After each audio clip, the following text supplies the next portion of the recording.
1 अप्रैल से देश भर के स्कूलों में नया सत्र शुरू हो चुका है, लेकिन इसी बीच एक बड़ा फैसला आया है जिसने शिक्षा जगत और राजनीति दोनों में हलचल मचा दी है। अब क्लास 6 से 10 तक के पढ़ने वाले छात्रों को 3 भाषाएं पढ़नी होगी। क्या यह फैसला छात्रों के लिए फ़ायदेमंद है या फिर ये एक नया विवाद खड़ा कर सकता है? आज हम इसी मुद्दे को पूरी तरह से समझेंगे, वो भी सरल भाषा में। नमस्कार दोस्तों, आप देख रहे हैं हमारा यूट्यूब चैनल जॉब कैरियर।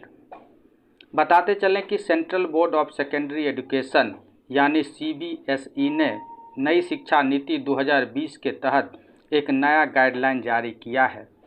इस गाइडलाइन के तहत कक्षा 6 से 10 तक के छात्रों को 3 भाषाएं पढ़नी होगी।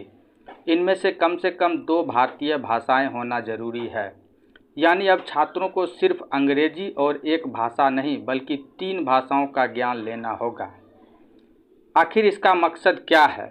तो माने तो इसका मकसद बच्चों की भाषा क्षमता बढ़ाना, भारत की विविधता को समझना और क्षेत्रीय भाषाओं को बढ़ावा देना है। लेकिन जैसे ही ये गाइडलाइन आई है तभी से विवाद भी शुरू हो गया है। दरअसल बताते चलें कि दक्षिण भारत के कई राज्य जैसे तमिलनाडु, कर्नाटक और केरला ने पहले ही इस नीति पर सवाल उठाए थे। उनका कहना था कि 3 भाषा के नाम पर हिंदी को थोपने की कोशिश हो रही है। वहीं दूसरी तरफ केंद्र सरकार और कई शिक्षाविदों का मानना है कि यह नीति छात्रों को मल्टीलिंगुअल यानी बहुभाषी बनाएगी और भविष्य में रोजगार के ज़्यादा अवसर देगी। अब सवाल यह है कि इससे छात्रों को क्या फ़ायदा होगा? तो जो शिक्षाविद बता रहे हैं उसके अनुसार बच्चे अलग अलग भाषाएं सीखेंगे, देश के अलग अलग हिस्सों से जुड़ाव बढ़ेगा, कॉम्पिटिटिव एग्ज़ाम में भी मदद मिलेगी और कम्युनिकेशन स्किल मजबूत होंगे। और सबसे बड़ी बात यह है कि ग्लोबल लेवल पर भारतीय छात्रों की पहचान और मजबूत होगी।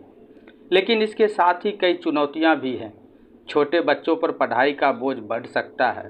सभी स्कूलों में भाषा शिक्षक उपलब्ध नहीं हैं। अलग अलग राज्यों में लागू करना आसान भी नहीं है। ऐसे में शिक्षाविदों का कहना है कि अगर इसे सही तरीके से लागू किया जाए तो यह भारत की शिक्षा प्रणाली को एक नया आयाम दे सकता है।